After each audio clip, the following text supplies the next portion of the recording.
are the current bees at this location here. You see they've gotten behind the wood here on this podium. And, that's an 8-frame. That's to eradicate these bees. Yeah, they go together. Okay, so we're all set up here now for this bee eradication here. Brandon, here is his website right here. And Brandon Shank. And this is his business. Brandon Shank, S-C-H-A-N-K. Okay, here we're in America. We're in Vallejo today. Okay, at 513 Carousel. And Spencer Marshall will be assisting today. This is all the equipment right here we'll be using to eradicate these bees.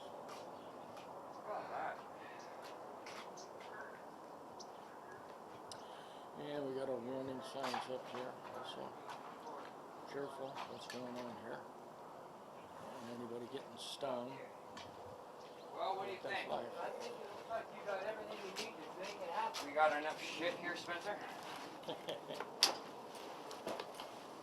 Believe it or not, this is packing light. That is what? This is packing light. This is literally just what it takes to do it. Yeah. Yeah. To do it right. To do it right. Sure as hell no, I don't want to do it again. Brandon's getting out all the tools here. Yeah, kind of curious shape of those combs. It doesn't look like there's a lot of room in there. It's going to be in the stud bay, right over there. Okay. We're going to look at it with heat vision first. What kind of vision? Heat vision. Oh, really? Yeah, that's how we're going to find exactly where they are and mark where we're going to go down to.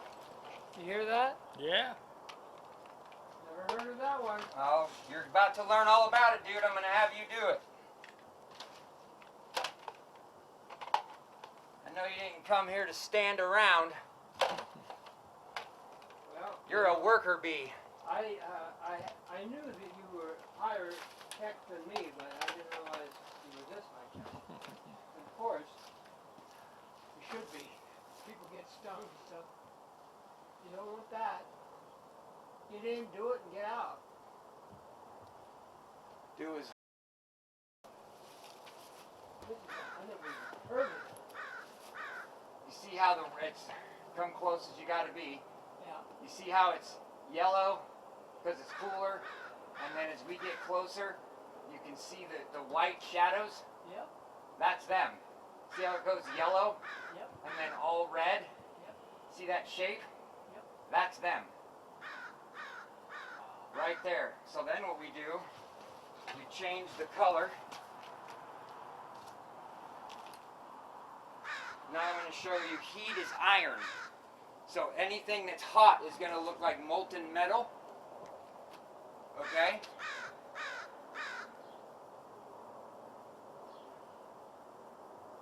Now watch when it calibrates.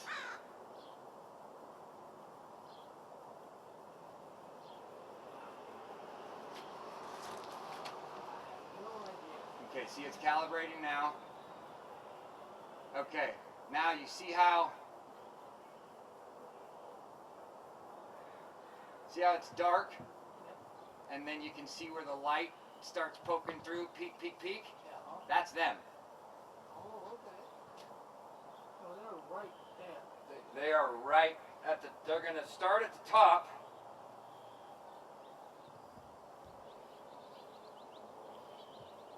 Rainbow with high contrast. So they're going to start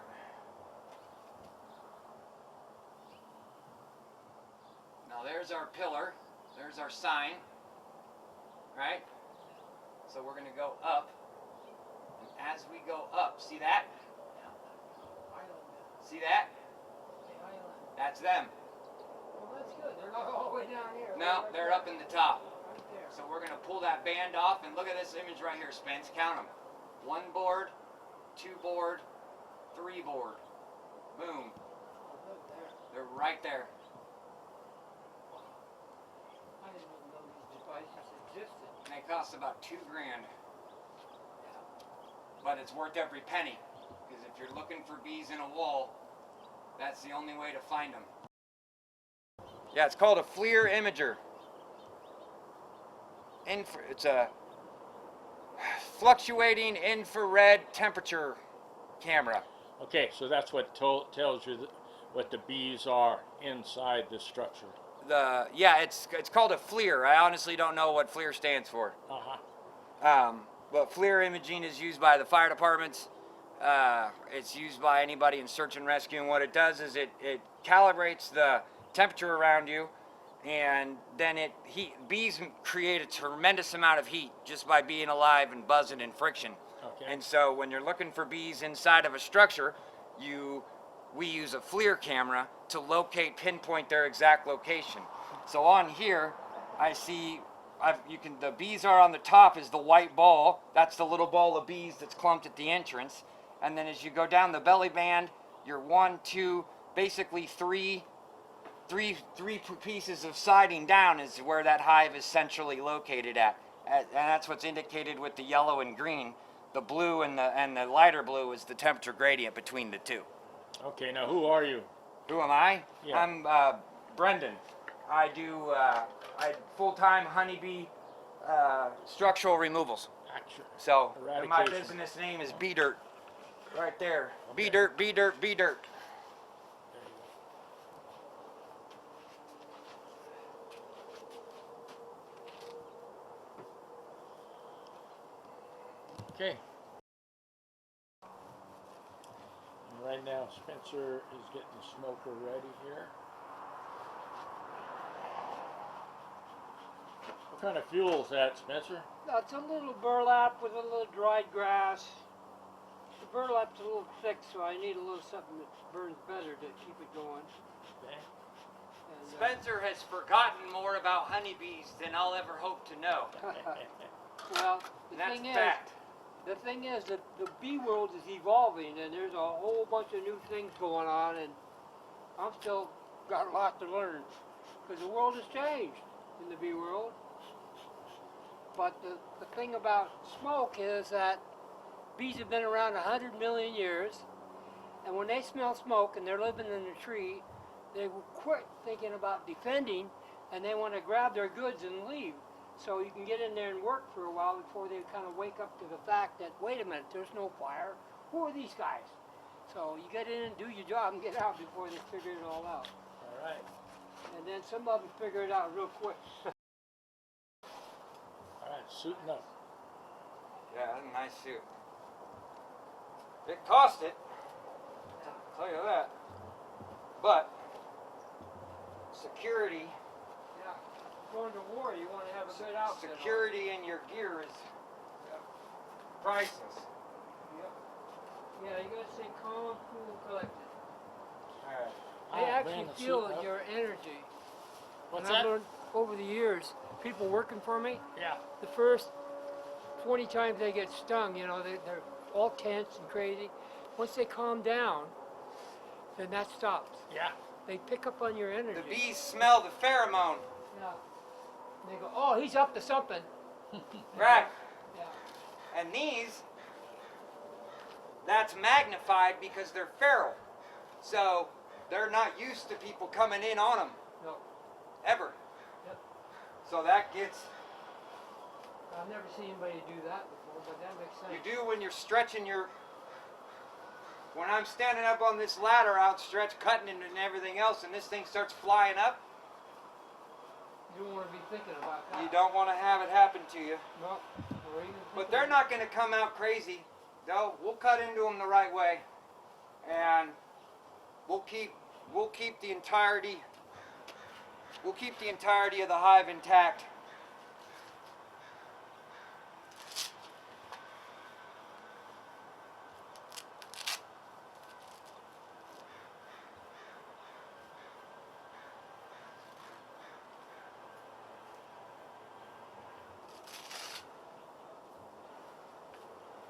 Plus, I'm allergic to honeybees, as you know.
Sensor has a smoker.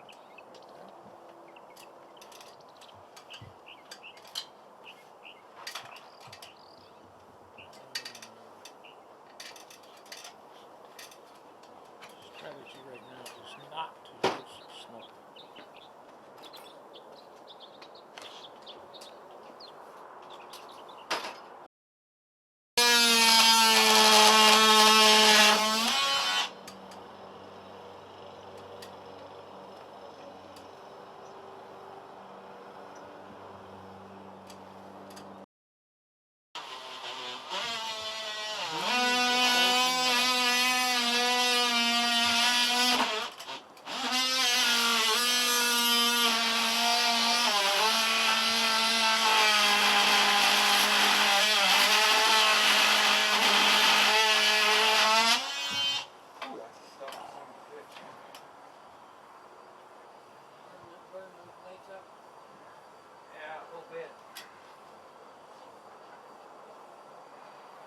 That's why I got a wet rag up here, keeping everything wet, so you don't start a fire. And so that it'll cut better. And there, ooh, it smells good up here, bud.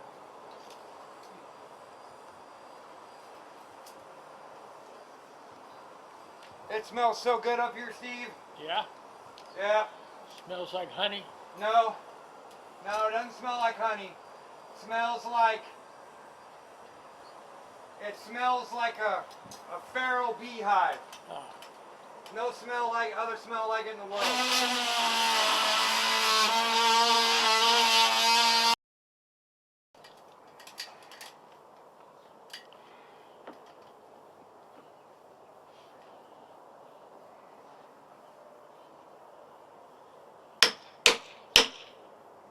Those must not be Chinese nails.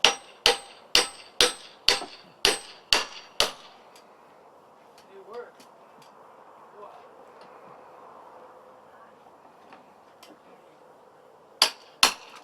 Woo! He swings, he scores.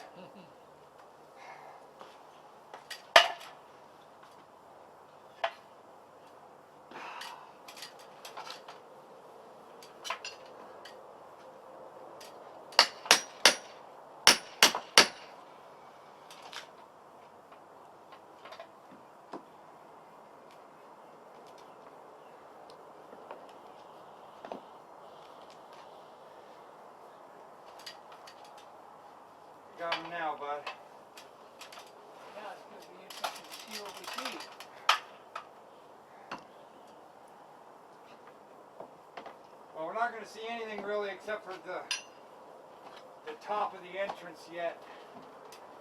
We got to get through some siding first. Yeah. But we're right there. You see when you carefully get into something like this. There we go. Woo, that smells good. There's the top of the colony, Steve. So I'll show you here. That's as clean as it gets. As far as cutting in. Huh, Spence? Have a look. Yeah. That's how you do it. And that's why we couldn't get through the nails. They use deckmate screws. Oh. Yeah, I was wondering about that. That's why we only could cut through the nails. So, now, say what, you have your,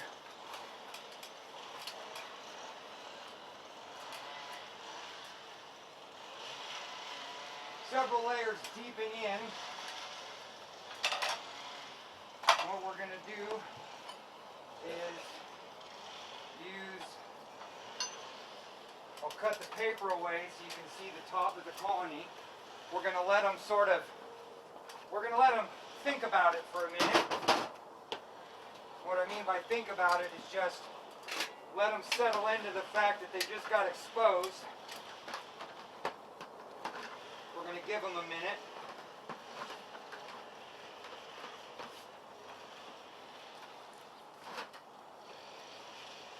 Watch yourself, bud. Yep. Gotcha. Okay. Yep.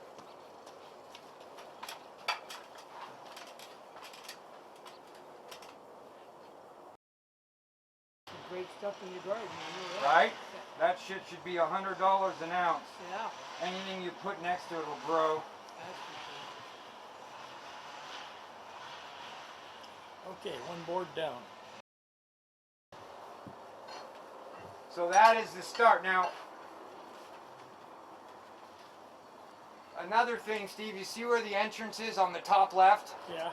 Okay, so that's about 8 inches from the top of where they made entry, 8 inches down to the void they started building in. Okay. Honeybees will always be within a foot, say, from their entrance. Okay. They always will start building comb as close of a proximity as they can to their entrance. Okay. They don't want to walk 2 or 3 feet in somewhere and not have their comb. They're so efficient that they want to have, from their entrance, they want to come right down to where they are. So if you find their entrance, you're going to know that within 6 to 12 inches, there's going to be comb present, because they build right next to it. And the first things that goes in comb is brood, is larva. They start breeding once they get it built, and then they build out. They separate honey from brood in nature, and the longer the hive, the longer they've been there, the more distinct that separation is. So what we'll see here when we open all this up is that honey's going to be up more at the top, or vice versa. Their brood is going to be concentrated at the top, and the older they get, the further away the honey gets from the brood. It looks like 2 separate hives completely. You have a honey side, a honey factory, and you have a baby factory, a nursery. And then there's going to be bee bread, which is pollen and honey mixed together. That's the food that they serve in the nursery. And that bee bread is going to border all of the brood so that they can go right over, grab some bee bread, and feed it. Yeah, they've had 100 million years to get it together. Yep.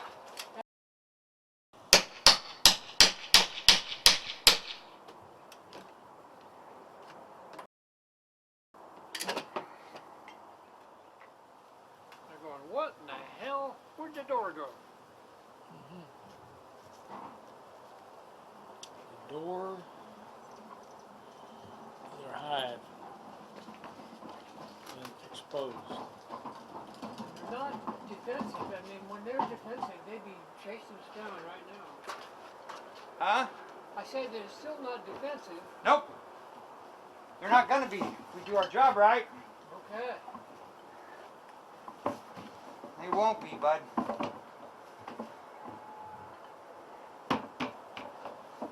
going to be exactly what we want them to be, which is calm, cool, and collected, just like us. Uh-huh. Huh?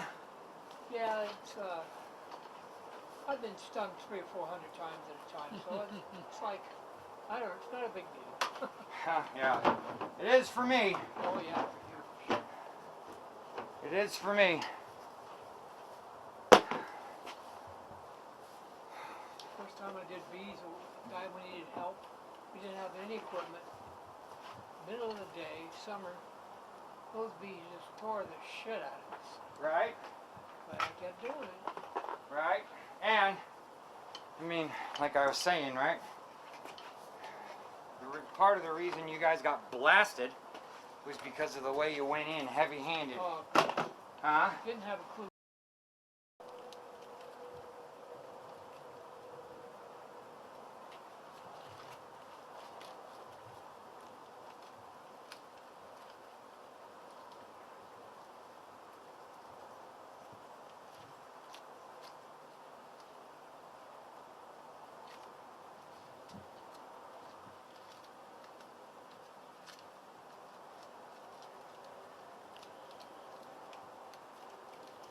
Bees a buzzing. Yep, they've got a bit of an alarm working now. A bit of an alarm working now. Nothing that, you know, No. that we need to be worried about or anything yet. But they are absolutely alarmed now.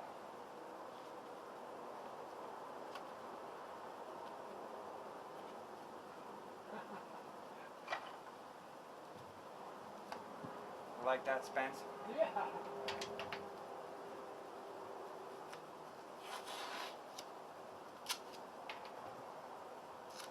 Yeah, challenge for coming up with interesting saying, beater. My daughter named it Bee Dirt. There you go. She's got the same genes, of course. She sure does. Well, you know, the world needs to be changed. We got to realize how incredibly important dirt is to us. Right. So we have to start thinking about it in a different way, for sure. Hello? Yes, it is. Just follow the weather reports from around the world right now. Yeah, well, Crazy. Crazy. weather's not going to matter when the whole country's on fire in 2 days. Well, we saw, you know, just watching the patterns, you know, this Bay Area, we seem to be lucky because there's places in the world where they're getting tremendously different weather patterns. Yeah, well, And ours might be that we'll get longer rain when we get it, longer drought when we get it, but still we'll be getting rain. I was just talking about the country burning itself down after tomorrow. Oh boy. Because you and I both know that. Well,